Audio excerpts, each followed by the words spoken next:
Good evening. Welcome to California Today. I'm Liang Zhang. Here is a preview of some of today's stories. California's COVID-19 state of emergency is expiring today. This means COVID will be treated more like the common flu. A mother who lost her daughter during the 2015 Paris terrorist attacks is now speaking out against a social media immunity law. She argues in her lawsuit that social media giants receive unlawful protection from liability when it comes to their content. After nearly 3 years, today is officially the last day of California's COVID-19 state of emergency. Let's look at what it means and what's next. California's COVID-19 state of emergency expires on February 28th. That's what Governor Gavin Newsom announced last October.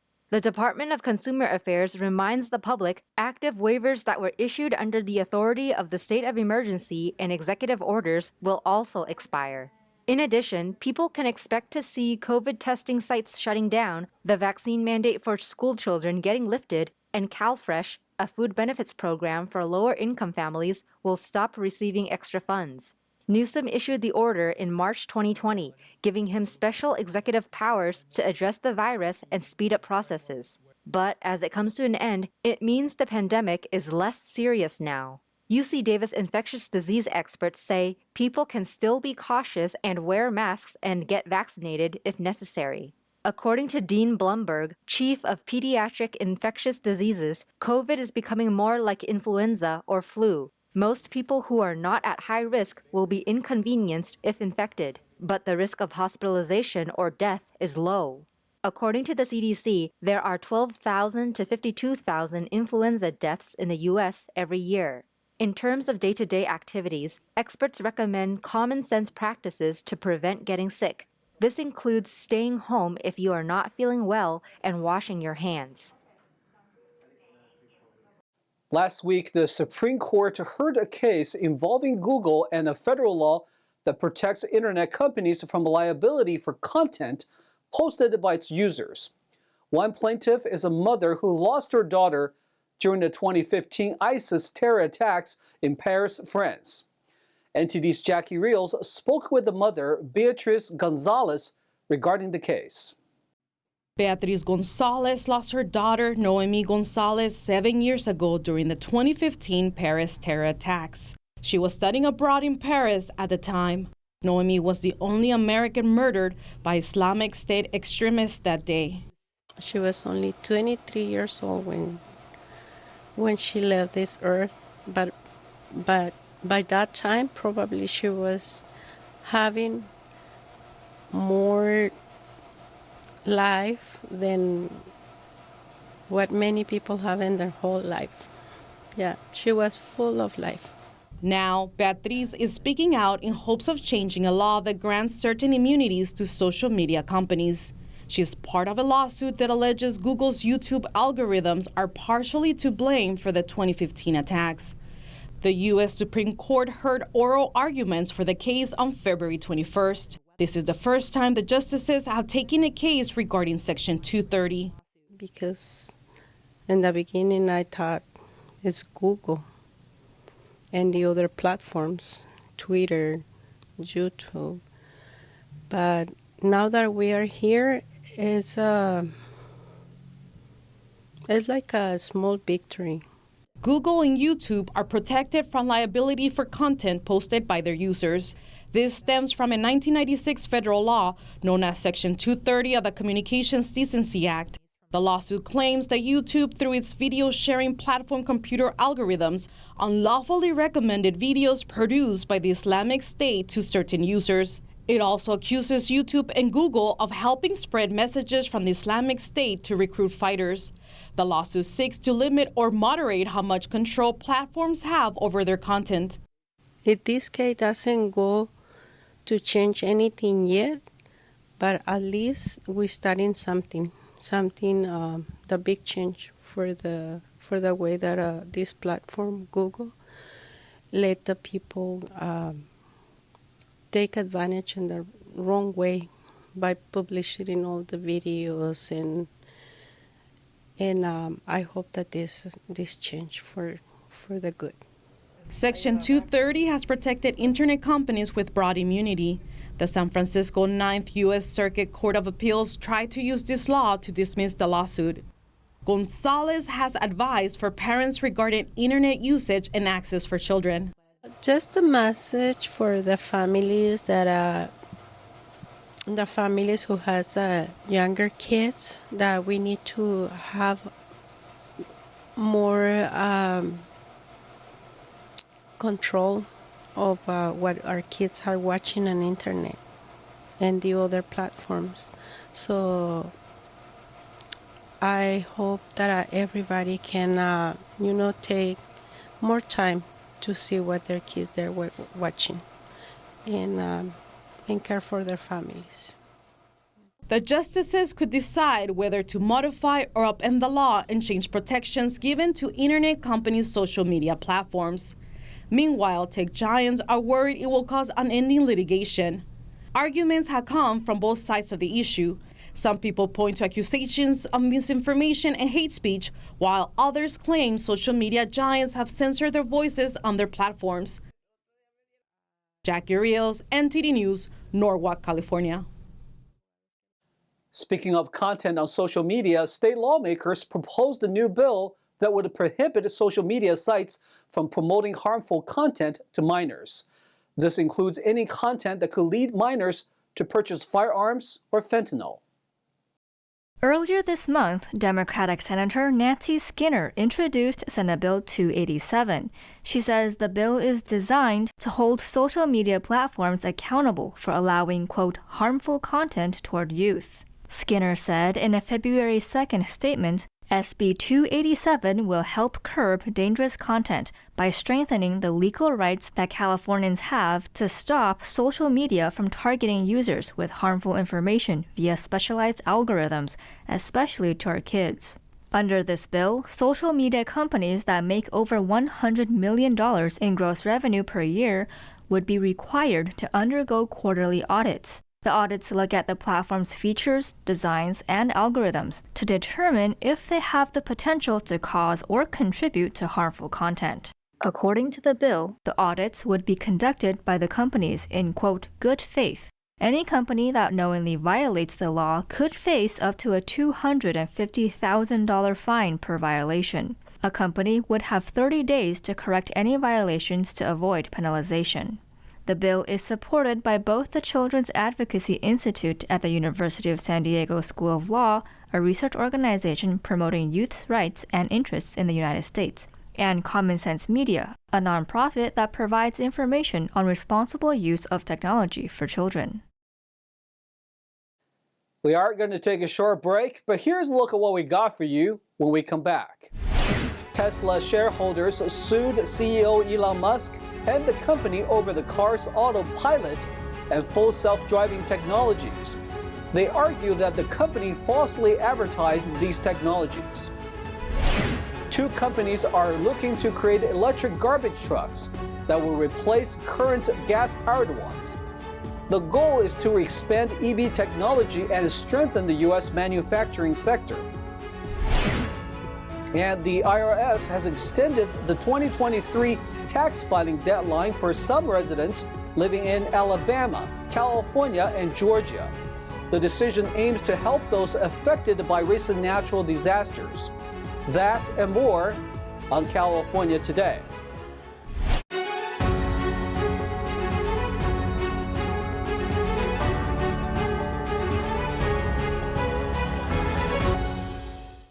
Welcome back to California Today. I'm your host, Lang Zhang. Tesla and its CEO Elon Musk were sued on Monday by shareholders who say the company's technology was falsely advertised. They say Tesla overstated the effectiveness and the safety of their electric vehicles' Autopilot and Full Self-Driving technologies. In a proposed class action lawsuit filed in San Francisco federal court, shareholders said Tesla defrauded them over 4 years with false and misleading statements about its self-driving technology. They claim the company concealed how its technologies, suspected for multiple fatal crashes, quote, created a serious risk of accident and injury. Tesla's share price fell 5.7% on February 16th after the National Highway Traffic Safety Administration forced a recall of more than 360,000 Tesla vehicles. The vehicles equipped with the full self-driving beta software were deemed unsafe around intersections. Tesla has agreed to the recall, but disagreed with the Traffic Safety Administration's analysis.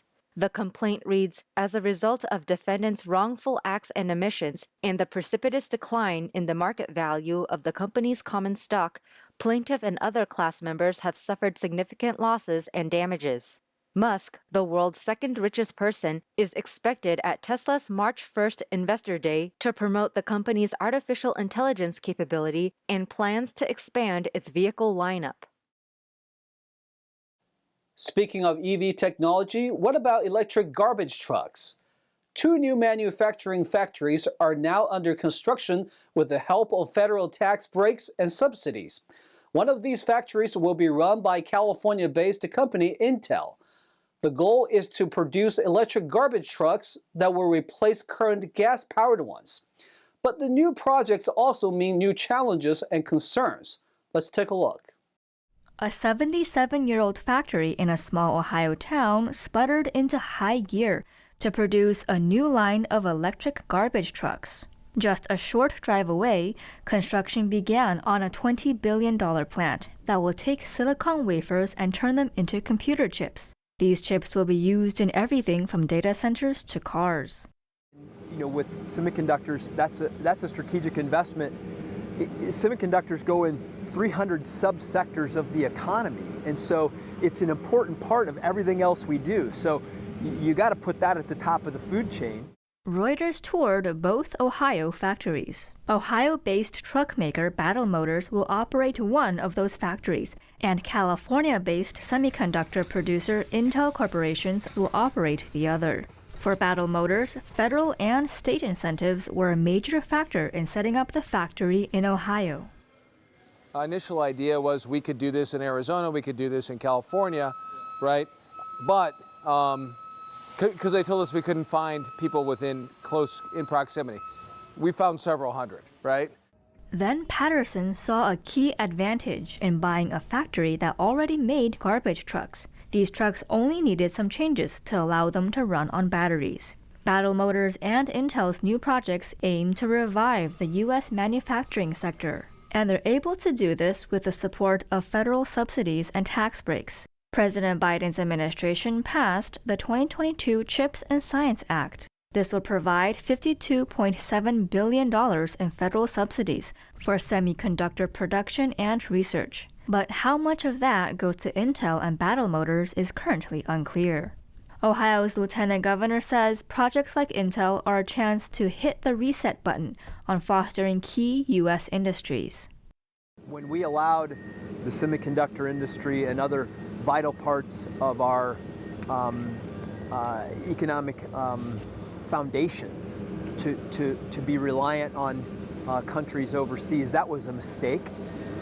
In the Midwest, Northeast paid dearly for that mistake.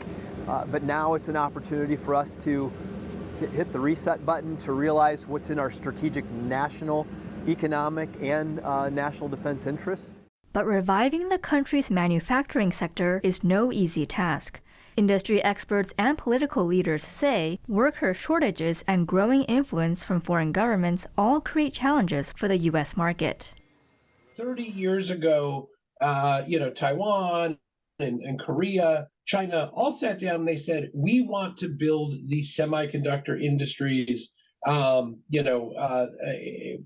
we have. And so they really focused on putting policies in place, whether that was incentives, which can help cover up to, even up to half the cost of the fab.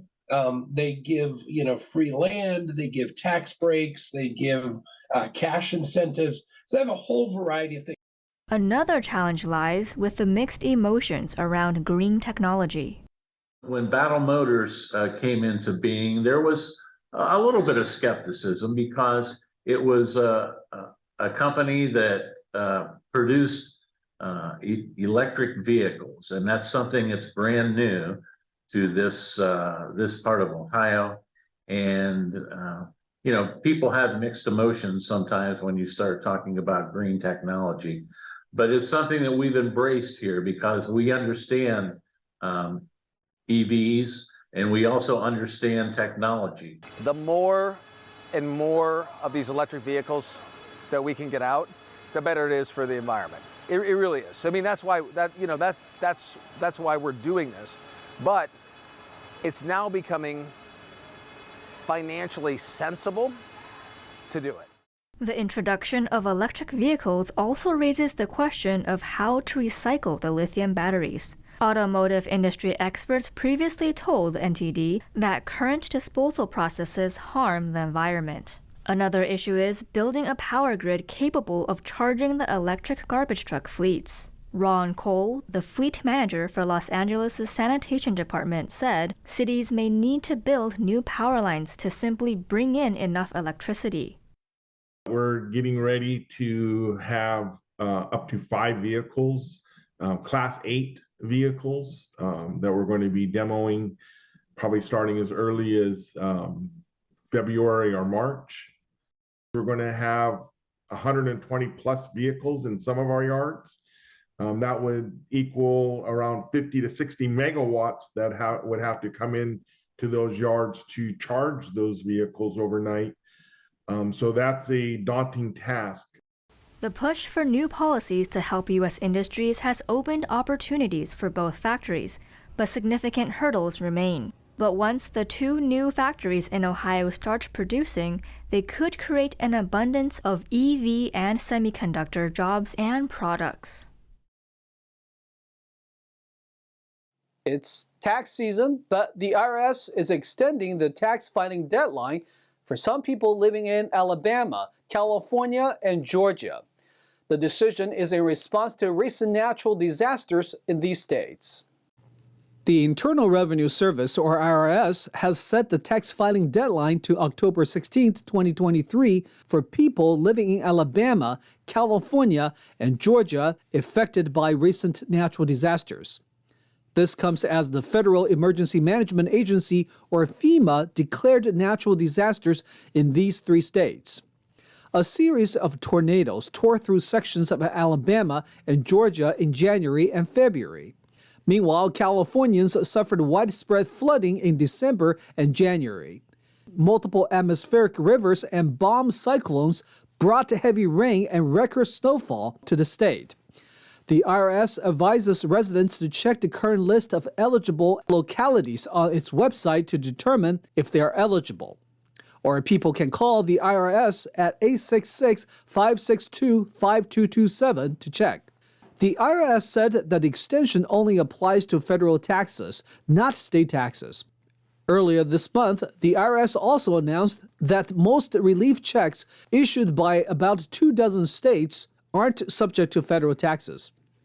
Now let's check in with NTD's Tyler Castile for today's Sports Roundup.